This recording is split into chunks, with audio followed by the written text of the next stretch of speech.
जय हिंद बच्चों। केमिस्ट्री हमारे आसपास सब जगह यूज़ होती है। आप देख सकते हैं इतनी सारी चीज़ें हम रोज़ यूज़ करते हैं। आजकल सबसे ज़्यादा प्रचलन में है, हर जगह हमें सुनने मिलता है सैनिटाइज़र्स यूज़ करो, मास्क यूज़ करो, जो कि सेफ़ भी है। तो ये जो सैनिटाइज़र है वो क्या है? केमिकल है। कौन सा केमिकल है? अल्कोहल है। और भी बहुत सारी चीज़ें हम जो डेली लाइफ में यूज़ करते हैं, जैसे कि फूड आइटम्स, ये कैसे प्रिजर्व होते हैं, उनमें क्या केमिकल्स यूज़ होते हैं और इसका प्रिंसिपल क्या है, कौन से सिद्धांत पे ये आधारित हैं, ये सब हम देखेंगे।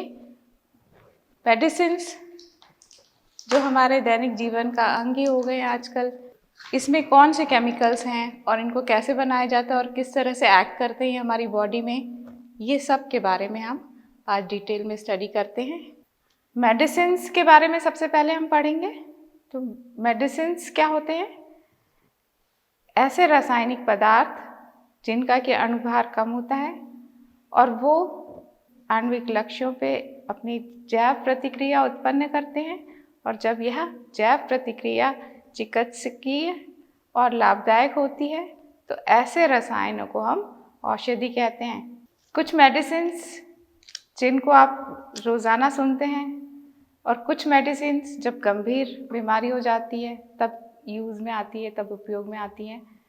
तो जो नॉर्मल जो डेली यूज़ की मेडिसिन्स हैं, जैसे कि फीवर के लिए, पेन के लिए, बॉडी पेन के लिए एनाल्जेसिक और एंटीपायरेटिक क्लास के जो मेडिसिन्स हैं, जो मेनली पैरासीटामॉल है जिसका कंटेंट अक्सर हम यूज़ करते हैं, और कुछ विटामिन्स वाले मेडिसिन्स होते हैं, जैसे कि आप देख रहे हैं सी कॉड, जिसमें कि विटामिन डी के लिए, ए के लिए यूज़ होता है, विटामिन ई कैप्सूल्स, और भी बहुत सारे ऐसे विटामिन्स के लिए, विटामिन्स के लिए जो मेडिसिन्स यूज़ करते हैं, जो हमारे बॉडी में विटामिन्स की कमी को दूर करते हैं। तो ऐसे बहुत सारी कैटेगरी के मेडिसिन्स हैं जिनको हम एक एक करके अभी एक्सप्लेन कर रहे हैं। आप इसे नोट्स के लिए भी यूज़ कर सकते हैं। चलिए देखते हैं। कार्बोहाइड्रेट, लिपिड्स, प्रोटीन, न्यूक्लिक अम्ल आदि वृहद आणविक लक्ष्य हैं या मैक्रोमोलिकुलर टारगेट हैं, अर्थात औषधियों इनसे क्रिया करती हैं और इन्हें औषध लक्ष्य भी कहते हैं। औषधियाँ डॉक्टर के परामर्श के बिना नहीं लेनी चाहिए, क्योंकि इनके अनेक लक्ष्य अणुओं से क्रिया करके ये विषैला प्रभाव भी उत्पन्न कर सकती हैं। इसलिए हमेशा डॉक्टर के प्रिस्क्रिप्शन के बाद ही मेडिसिन्स यूज़ करनी चाहिए। औषधियों का वर्गीकरण या क्लासिफिकेशन ऑफ मेडिसिन्स, जितने भी अलग अलग प्रकार के मेडिसिन्स हैं उनको हम एक एक करके यहाँ देखेंगे। सबसे पहला जो है एंटासिड या प्रति अम्ल।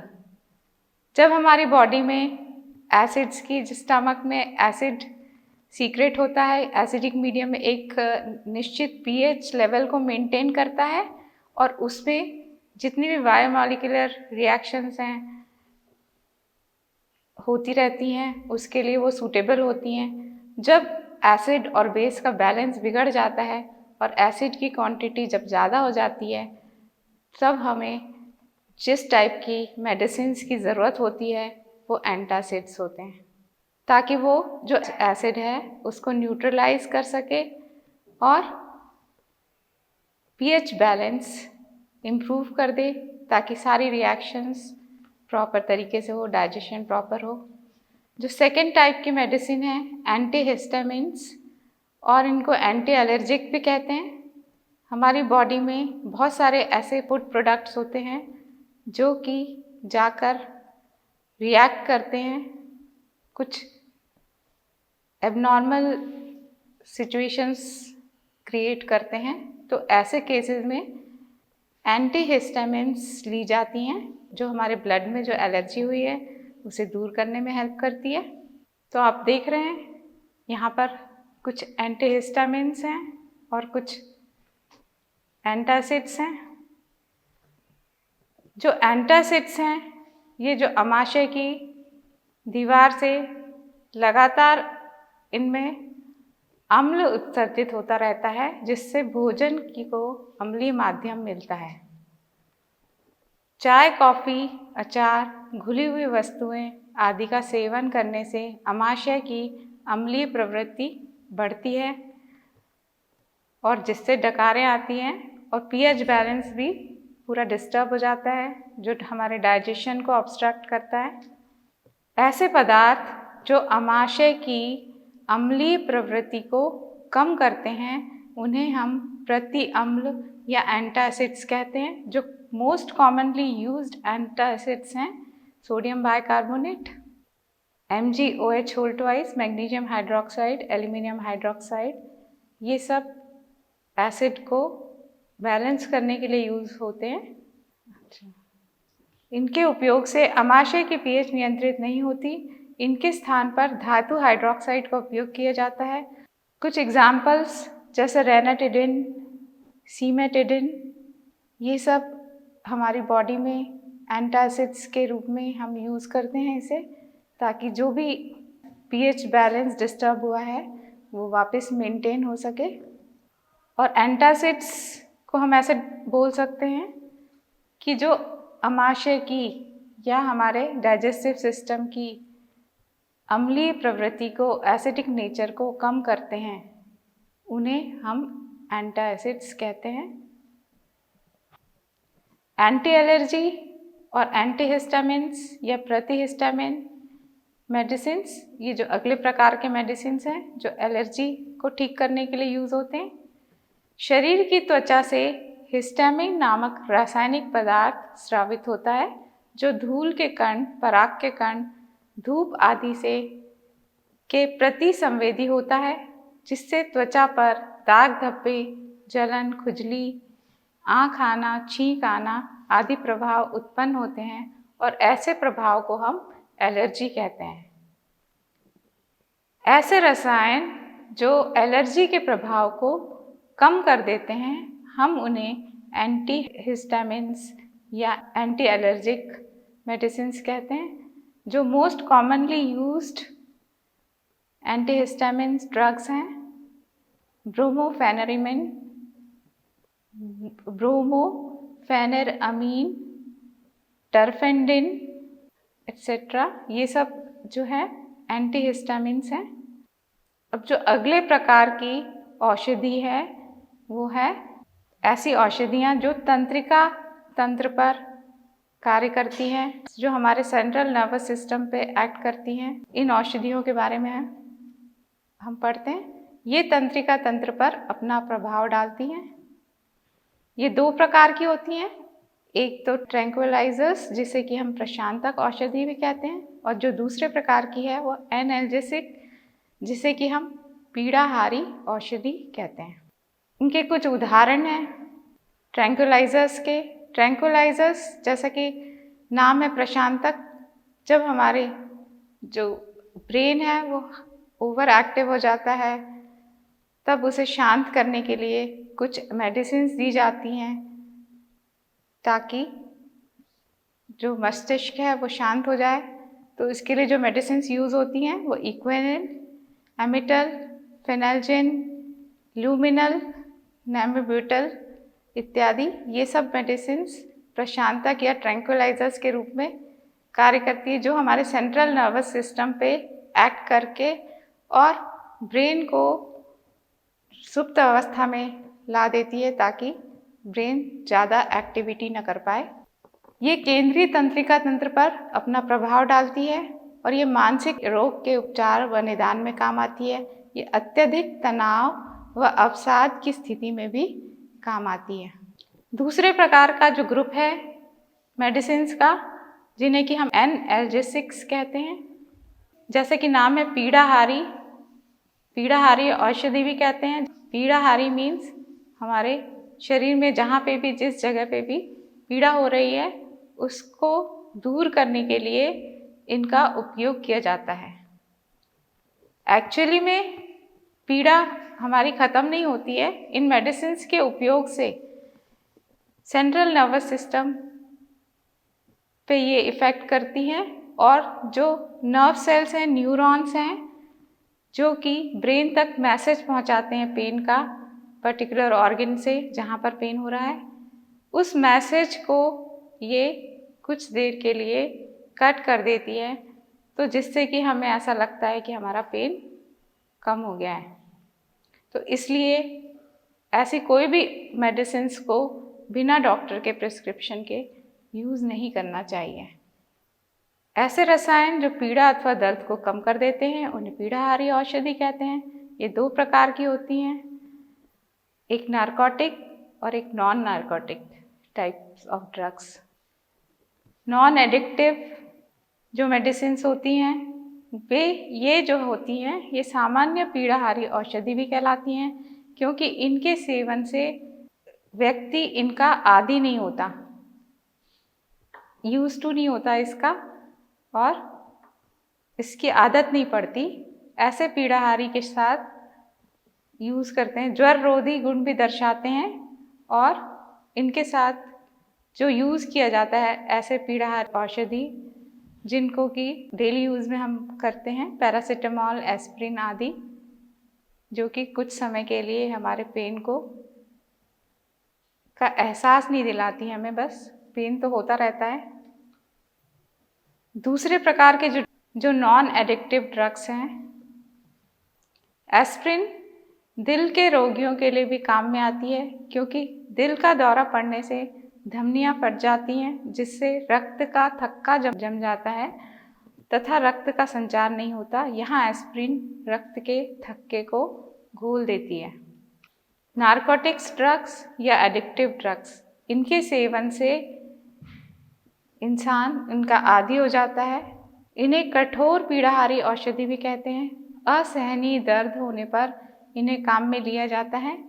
इनके उपयोग से बचना चाहिए, क्योंकि मनुष्य निद्रा का आदी होता है। कुछ देशों में इनके उपयोग पर भी प्रतिबंध है, उदाहरण के लिए मार्फिन, कोडीन, हाशिश, हेरोइन एट्सेट्रा। अगले प्रकार की जो औषधि है, प्रतिरोधी और प्रतिजैविक औषधियाँ। आपने अक्सर एंटीबायोटिक्स का नाम सुना होगा, एंटीसेप्टिक का नाम सुना होगा और डिसइंफेक्टेंट्स का नाम सुना होगा। तो ये सब जो प्रकार की औषधियाँ हैं, ये सूक्ष्म जीव जैसे कवक, जीवाणु, फफूंद आदि की वृद्धि को रोक देती हैं या उन्हें नष्ट कर देती हैं, और उन्हें प्रति सूक्ष्म जैविक औषधि भी कहते हैं। इसे 3 भाग में बांटा जा सकता है, एंटीबायोटिक्स या एंटीसेप्टिक, और थर्ड जो है वो डिसइंफेक्टेंट। एंटीबायोटिक्स में जो सबसे पहले अलेक्जेंडर फ्लेमिंग ने पेनिसिलिन का इन्वेंशन किया था, वो सबसे पहली एंटीबायोटिक्स थी। और जो दूसरे टाइप की है एंटीसेप्टिक, ये आप रोज़ यूज़ करते हैं, डिटॉल। और तीसरे टाइप की जो डिसइंफेक्टेंट्स हैं, जो कि रोगाणु का नाश करती हैं, आप देख सकते हैं डिसइंफेक्टेंट है ये। ऐसे रसायन जो सूक्ष्म जीव जैसे जीवाणु, कवक, फफूंद आदि से तैयार किए जाते हैं तथा दूसरे हानिकारक जीव को जो मनुष्य के में संक्रामक रोग उत्पन्न कर देते हैं या उनकी वृद्धि को रोक देते हैं, उन्हें प्रतिजैविक या एंटीबायोटिक कहा जाता है। उदाहरण के लिए पेनिसिलिन, सल्फापिरिडीन आदि। यह प्रतिजैविक औषधि जो एक साथ कई रोगों का निदान में काम आती है, उन्हें विस्तृत स्पेक्ट्रम कहते हैं, जैसे कि ऑफ्लॉक्सासिन, ब्रेंडोमाइसिन, क्लोरमफेनिकॉल एट्सेट्रा। प्रतिरोधी या एंटीसेप्टिक, ऐसे रसायन जो सूक्ष्म वृद्धि को रोक देते हैं या उन्हें मार देते हैं, परंतु जीवित ऊतकों को विपरीत प्रभाव नहीं डालते, उन्हें प्रतिरोधी या एंटीसेप्टिक कहा जाता है। उदाहरण के लिए डिटॉल, टिंक्चर आयोडीन, सेफ्रामाइसिन, ब्यूरासिस एक्सेट्रा। टिंक्चर आयोडीन का भी उपयोग किया जाता है antiseptic, as an antiseptic. Alcohol का जल में मिश्रण जिसमें 2.3% आयोडीन होता है, यह एक कॉमनली यूज्ड एंटीसेप्टिक है। डिटॉल का जो कॉन्स्टिट्यूएंट है वो क्लोरोजाइलिनॉल है। डिसइंफेक्टेंट्स वे रसायन जो सूक्ष्म जीवों को मार देते हैं परंतु जीवित ऊतकों पर इन्हें प्रयुक्त नहीं किया जाता, उन्हें विसंक्रामी या डिसइंफेक्टेंट्स कहते हैं। उदाहरण के लिए फिनॉल, सल्फर डाइऑक्साइड एक्सेट्रा। सांद्रता में परिवर्तन करने से एक ही पदार्थ को प्रतिरोधी या रोगाणुनाशी के रूप में बदला जा सकता है। उदाहरण के लिए फिनॉल का 2% विलयन प्रतिरोधी और फिनॉल का 1% विलयन रोगाणुनाशी के रूप में प्रयुक्त होता है। रोगाणुनाशी का उपयोग निर्जीव वस्तुओं पर किया जाता है जैसे फर्श, दीवार, टॉयलेट टाइल्स, शल्य चिकित्सा में काम आने वाले उपकरण आदि पर। प्रतिरोधी या एंटीसेप्टिक और डिसइंफेक्टेंट्स में विसंक्रामी में अंतर। प्रतिरोधी ये सूक्ष्म जीवों की वृद्धि को रोक देते हैं, विसंक्रामी सूक्ष्म जीवों को मार देता है। जीवित ऊतकों पर प्रतिरोधी प्रयुक्त होता है, त्वचा पर प्रयुक्त नहीं किया जा सकता डिसइंफेक्टेंट को। प्रतिरोधी की अल्प मात्रा प्रभावी होती है, विसंक्रामी की अधिक मात्रा प्रभावी होती है। प्रतिरोधी इसका प्रभाव दीर्घ काल तक बना रहता है, विसंक्रामी का प्रभाव कम समय तक रहता है। प्रतिजनन क्षमता औषधि एंटी फर्टिलिटी ड्रग्स, ये जनन क्षमता को कम करती हैं। एथाइनिल एस्ट्राडायोल, नॉरएथिंड्रोन, ये इसके उदाहरण हैं। अब हम भोजन में रसायन पढ़ेंगे। भोजन को सुरक्षित करने के लिए आकर्षक व कृत्रिम मिठास को जो बढ़ाते हैं उन्हें निम्न प्रकार से वर्गीकृत करते हैं। कृत्रिम मधुरक या artificial sweeteners, saccharin, aspartame, alitame, sucralose, ये सब जो हैं स्वीटनर्स हैं, आर्टिफिशियल स्वीटनर्स हैं, जिनका की उपयोग शुगर फ्री के रूप में किया जाता है। खाद्य परिरक्षक या फूड प्रिजर्वेटिव्स, अगर भोजन को कुछ समय के लिए रख दिया जाए तो उसमें कुछ सूक्ष्म जीवी पैदा हो जाते हैं, माइक्रोब्स पैदा हो जाते हैं, जिसकी वजह से वो फूड पार्टिकल्स पे एक्ट करके उसे डिस्ट्रॉय करते हैं और खाना खराब हो जाता है। तो उसको बचाने के लिए जो कुछ केमिकल्स यूज़ करते हैं उनको हम फूड प्रिजर्वेटिव्स कहते हैं। कृत्रिम मधुरक या आर्टिफिशियल स्वीटनर्स ऐसे रसायन जो शर्करा तो नहीं होते परंतु भोजन की कृत्रिम मिठास को बढ़ा देते हैं, उन्हें कृत्रिम मधुरक कहते हैं। सैक्रीन, इसका रासायनिक नाम ऑर्थोसल्फोबेंजामाइड है। यह चीनी से 550 गुना अधिक मीठा होता है। इसका कैलोरी मान 0 होता है। मधुमेह रोगी तथा नियंत्रित कैलोरी लेने वाले मनुष्यों के लिए यह लाभदायक है। एस्पर्टेम, यह शीतल पेय पदार्थ की मिठास को बढ़ाता है। यह कम ताप पर स्थायी परंतु खाना पकाने के ताप पर अस्थायी होता है। एलिटेम, सुक्रोलेज, वर्तमान में इसका उपयोग अधिक किया जाता है। खाद्य परिरक्षक या फूड प्रिजर्वेटिव्स ऐसे रसायन जो भोजन को सड़ने, गलने अथवा सूक्ष्म जीवों से रक्षा करते हैं, उन्हें खाद्य परिरक्षक कहते हैं। उदाहरण के लिए वनस्पति तेल, नमक, चीनी आदि। साबुन, दीर्घ श्रृंखला युक्त वसी अम्लों के सोडियम या पोटेशियम लवण को साबुन कहते हैं। जब तैलीय वसा की क्रिया NaOH अथवा KOH से की जाती है तो साबुन तथा ग्लिसरॉल बनता है। इसमें नमक में डालकर साबुन अवक्षेपित कर लेते हैं और इसे साबुनीकरण या सैपोनिफिकेशन कहते हैं। स्टेरिक अम्ल, ऑलिक अम्ल, पाल्मिटिक अम्ल आदि के सोडियम या पोटेशियम लवण साबुन होते हैं। साबुन के प्रकार, प्रसाधन साबुन ये उच्च कोटि के तेल व KOH की क्रिया से बनते हैं।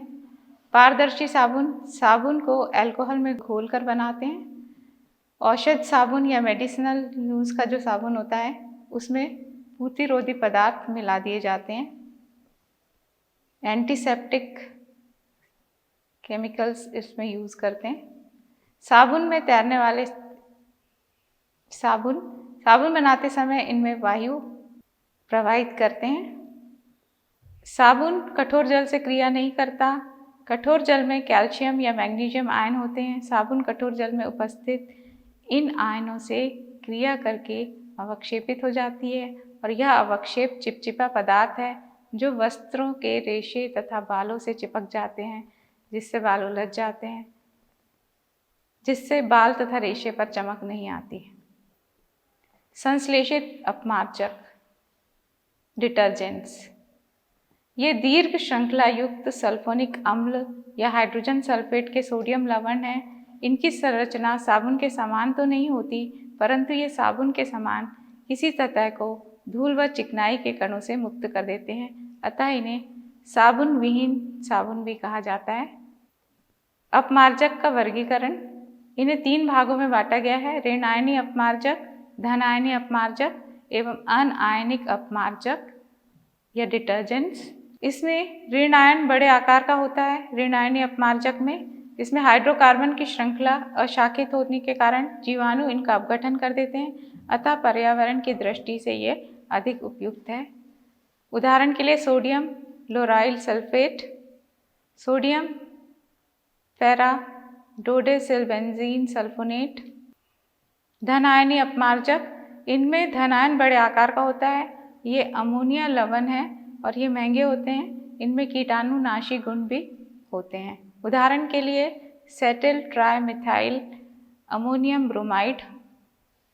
ये शाखित होने के कारण जीवाणु इनका अपघटन नहीं करते, अतः पर्यावरण की दृष्टि से ये प्रतिकूल हैं। अनायनिक अपमार्जक, ये द्रव अवस्था में होते हैं। इनमें आयनों का अभाव होता है। इसे स्टेरिक अम्ल तथा पॉलीएथिलीन ग्लाइकॉल की क्रिया से बनाया जाता है। साबुन और अपमार्जक में अंतर, साबुन ये दीर्घ श्रृंखला युक्त वसीय अम्लों के सोडियम लवण या पोटेशियम लवण है, जबकि अपमार्जक ये दीर्घ श्रृंखला युक्त सल्फोनिक अम्ल या हाइड्रोजन सल्फेट के सोडियम लवण है। साबुन ये कठोर जल में झाग नहीं देते, अपमार्जक ये कठोर जल में भी झाग बना देते हैं। साबुन को कोमल रेशों पर काम में नहीं लेते, अपमार्जक को कोमल रेशों पर भी काम में ले सकते हैं। साबुन का जो जलीय विलयन क्षारीय होता है और अपमार्जक का जलीय विलयन उदासीन होता है। एक अच्छे साबुन की निम्न विशेषताएं होनी चाहिए। इसमें मुक्त क्षार उपस्थित नहीं रहना चाहिए। यह अल्कोहल में विलय नहीं होना चाहिए। यह प्रयोग करते समय चटकना नहीं चाहिए और इसमें नमी की उपस्थिति 10% से अधिक नहीं होनी चाहिए। बच्चों, आज हमने केमिस्ट्री इन एवरीडे लाइफ पढ़ा। उस पर आधारित कुछ होमवर्क के प्रश्न हैं, वो आप नोट कर लीजिए और उसे सॉल्व कर लीजिए। पहला प्रश्न है, हमें औषधियों को विभिन्न प्रकार से वर्गीकृत करने की आवश्यकता क्यों है? अगला प्रश्न, औषध रसायन में परिभाषित शब्द लक्ष्य अणु अथवा औषधि लक्ष्य को समझाइए। अगला प्रश्न, उन वृहद अणुओं के नाम लिखिए जिन्हें औषध लक्ष्य चुना जाता है। अगला प्रश्न, बिना डॉक्टर के परामर्श से दवाइयाँ क्यों नहीं लेनी चाहिए? अगला प्रश्न, रसायन चिकित्सा या कीमोथेरेपी शब्द की परिभाषा दीजिए। अगला प्रश्न, एंजाइम की सतह पर औषध को थामने के लिए कौन से बल कार्य करते हैं? अगला प्रश्न, प्रति अम्ल एवं प्रति एलर्जी औषध हिस्टामिन के कार्य में बाधा डालती है, परंतु यह एक दूसरे के कार्य में बाधक क्यों नहीं होती? अगला प्रश्न, नॉर एड्रेनालिन का कम स्तर अवसाद का कारण होता है। इस समस्या के निदान में किस प्रकार की औषधि की आवश्यकता होती है? 2 औषधियों के नाम लिखिए। अगला प्रश्न, बृहद स्पेक्ट्रम जीवाणुनाशी शब्द से आप क्या समझते हैं? समझाइए। अगला प्रश्न, प्रतिरोधी तथा संक्रमणहारी किस प्रकार से भिन्न है? प्रत्येक का एक उदाहरण दीजिए। अगला प्रश्न, सिमेटिडिन तथा रेनिटिडिन सोडियम हाइड्रोजन कार्बोनेट अथवा मैग्नीशियम या एल्यूमिनियम हाइड्रोक्साइड की तुलना में श्रेष्ठ प्रति अम्ल क्यों हैं? अगला प्रश्न, एक ऐसे पदार्थ का उदाहरण दीजिए जिसे प्रतिरोधी तथा संक्रमणहारी दोनों प्रकार से प्रयोग में लाया जा सकता है। अगला प्रश्न, डेटॉल के प्रमुख संगठक क्या हैं? अगला प्रश्न, आयोडीन का टिंचर क्या होता है?